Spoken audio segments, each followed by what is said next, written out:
Hey guys, हमने अपने first video में बात की कि कैसे मुग़ल बादशाह बाबर ने दिल्ली के शाह इब्राहिम लोदी की 1 लाख की फ़ौज को पानीपत की पहली लड़ाई में अपनी बेहतरीन रणनीति, नए हथियार, सुलझी हुई फ़ौज और ज़बरदस्त हौसले से हराकर दिल्ली पर अपना परचम लहराया। इस वीडियो में हम बात करेंगे उस जंग की जिसको जीतने के बाद मुग़लों को पूरे उत्तरी हिंदुस्तान में टक्कर देने के लिए कोई ताकत नहीं बची, और ये लड़ाई थी द बैटल ऑफ खानवा 1527। पानीपत की जंग जीतने के बाद उत्तरी हिंदुस्तान में सबसे बड़ी ताकत थी राजपूताना, और राजपूताना में भी मेवाड़ राज्य, जिसके महाराणा थे राणा सांगा। महाराणा सांगा बहुत ही बहादुर और शूरवीर योद्धा थे। ऐसा कहा जाता है कि उनके शरीर पर कुल 80 घाव थे, जो उन्हें अलग अलग लड़ाइयों में मिले, और उनका एक हाथ, एक आंख और एक पैर बिल्कुल बेकार हो चुके थे, पर फिर भी पूरे हिंदुस्तान में उनकी बहादुरी के किस्से मशहूर थे। राणा सांगा ने मन बना लिया था कि वो मुग़लों के बढ़ते कदमों को रोकने का बेड़ा उठाएंगे और सीधे तौर पे बाबर से जंग करेंगे। इस जंग की उन्होंने पूरी तैयारी कर ली और लगभग सभी बड़ी राजपूत रियासतें उनके साथ इस मुहिम में शामिल हो गई। बाबर के खिलाफ कई अफगान सरदारों ने भी राजपूतों से हाथ मिलाया।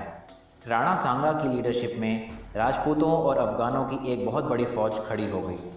राजपूतों की एकजुटता और विशाल फौज से बाबर की फौज में काफ़ी अफरा तफरी मची और डर का माहौल बन गया। पर एक बार फिर बाबर ने बड़ी ही सूझबूझ से इस लड़ाई को मजहबी लड़ाई बनाकर अपनी फ़ौज में नया हौसला भर दिया, और जो रणनीति उसने पानीपत में अपनाई, बिल्कुल वैसे ही अपनी फ़ौज को तैयार किया।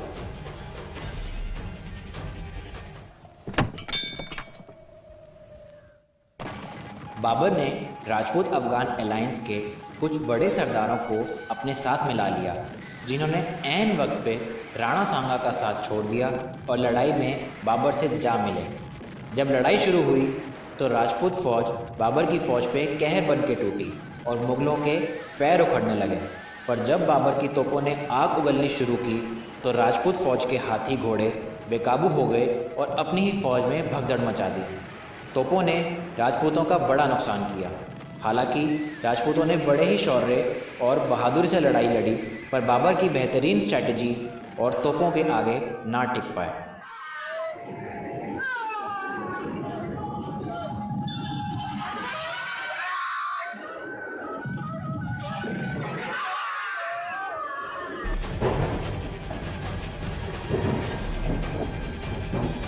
राणा सांगा खुद बड़ी ही बहादुरी से लड़े, पर बुरी तरह जख्मी हो गए, और उनके सरदारों ने जैसे तैसे उन्हें खानवा के मैदान से महफूज जगह पे पहुंचाया।